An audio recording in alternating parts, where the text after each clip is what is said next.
সে একজন নাগরিক, সে তার মনের ক্ষোভটা বলছে, তার একটা দুঃখ হয়েছে, বা সে হয়েছে কি এই যে তোমরা যেমন বলো যে জুলাই আন্দোলন, এটা আবার যারা বিএনপির বা জামাতের তারা 17 বছর রাজপথ আছে, এগুলো কিন্তু তারা, আমি কিন্তু এটাকে ইগনোর করি না, আমি এটা কিন্তু অনার করি, সম্মান করি, আর এটা সত্য। শর্ট টাইম হলো তোমাদের, এই শর্ট টাইমটা অনেক কঠিন, আবার লং টাইম যারা ছিল তারাও একটা লম্বা সাফারের মধ্যে গেছে। কাজেই সবারই তো একটা চাওয়া পাওয়া আছে, তাই না? চাওয়া পাওয়া আছে, কিন্তু সবকিছুর ঊর্ধ্বে হলো যত চাওয়া পাওয়া হয়ে থাকে, এটা আমরা কোনো অন্যায়ের মধ্যে, অনিয়মের মধ্যে চাওয়া পাওয়াটা পূরণ করতে চাই। আমরা নিয়মের মধ্যে এবং একটা সিস্টেমের মধ্যে, হ্যাঁ হয়েছে কি কিছু কিছু জিনিস আমি ভাবছিলাম তাদের শেষ করবো, কিন্তু ব্যাপারটা এরকম ভালো লাগছে। দিস ইজ ট্রু যে আমি মানে আমরা যখন যে ঠিকাদারি লাইসেন্স বা কাজ করতে দিই, তখন বলা যায় এত বছর অভিজ্ঞতা, এটা ট্রেডিশনাল, আর লাগবে কাজ করতে অভিজ্ঞতা লাগবে না।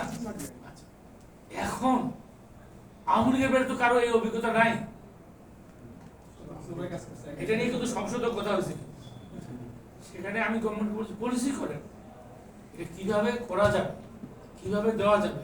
আপনি অভিজ্ঞতা আমরা অনেক কমাই নিয়ে আসছি ভাই, আপনি 15 থেকে 3 বছর 5 বছর নিয়ে এসেছেন বা 4 বছর, আমি যাদেরকে কাজ দেবো, মানে আমি বিএনপি দেখলেও দিব না, জামাত দেখলেও দিব না, জোড়াই যুদ্ধ হলেও দিব না, এই ক্ষেত্রে আমাকে একটা জায়গা আছে, নাহলে কিন্তু ওই সুযোগে আমার মতো রাজুক চেয়ারম্যানরা দুর্নীতিবাজ হয়ে যাবে, তারা সুযোগ সুন্দরী হয়ে যাবে, তারা পয়সা কামাবে, তারা ক্ষমতা পাবে। এই জিনিসগুলো আমাকে মাথায় রাখতে হবে, যেহেতু তোমরা ইয়ং ব্লাড, আমি এটা যে কোনো কারণে হোক, মানে তোমাদের মধ্যে আমি দেখছি, আমি 10 দিনে নেই, হ্যাঁ পাখড়ে থেকে হসপিটাল থেকে আসছে, কেন দিবেন? আমি গুলি খেয়েছি, কিন্তু তুমি যার জন্য চাচ্ছ তার লাইসেন্সটা কিন্তু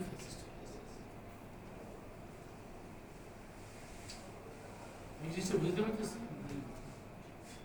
এই জিনিসগুলো একটা জটিলতা তো অবশ্যই আছে, এখান থেকে আমাদেরকে বেরোয় আসতে হবে। এইগুলোরও তোমরা প্ল্যানিং দাও, আমরা কিভাবে তোমাদের দলকে বলবো, আমি আমার দলকে অলরেডি বলতেছি যে যার এটা নিয়ে কিন্তু সংসদে খেয়াল করছি, এই যে সব তো কাজটা ফেসিস্ট আছে, যারা আমরা এই দীর্ঘদিন রাজপথে ছিল তারা তাদের হচ্ছে, হ্যাঁ এটা নিয়েও কিন্তু সিস্টেম বদলাতে হবে। আমি চাই করে আমি একটা আমার আউটসোর্সিং থিয়েটারে আজকে আরেকটা ক্যাম্প, মানে আস্তে আস্তে আবার ক্যাম্পে করলে তো ক্লাস করে যাবে সিস্টেম, আবার এই জন্য আর কি এগুলো একটা সময় লাগবে, ইনশাআল্লাহ এগুলো আস্তে আস্তে ঠিক হয়ে যাবে। এবং আমাদেরকে ধৈর্য ধরতে হবে। সবশেষে একটা তথ্য দিই, সত্যি বলি যে মাননীয় প্রধানমন্ত্রী উনার যে নির্দেশনা অকল্প, এটা আমি ওই দলের সাপোর্টার থেকে বলতেছি না, এবং উনি সাপোর্ট দিচ্ছে বলে আমি আমার মতো করে কাজগুলো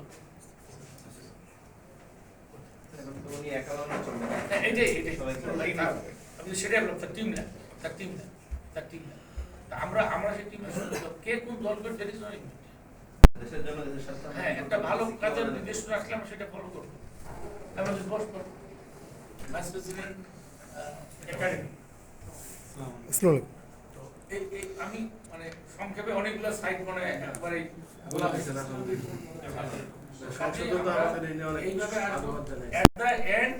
এক জায়গায় আমরা ইঞ্জিনিয়ার, আমরা আইবির মেম্বার, আমরা প্রকৌশলীদের পেশাগত দক্ষতা, তাদের সুযোগ সুবিধা, তাদের মর্যাদা সবগুলোকে তুলে ধরার কাজ, তখন আমাদের ধর্ম নির্বিশেষে কারো কোনো পরিচয় এই টিচার ওয়েট করতেছে। আচ্ছা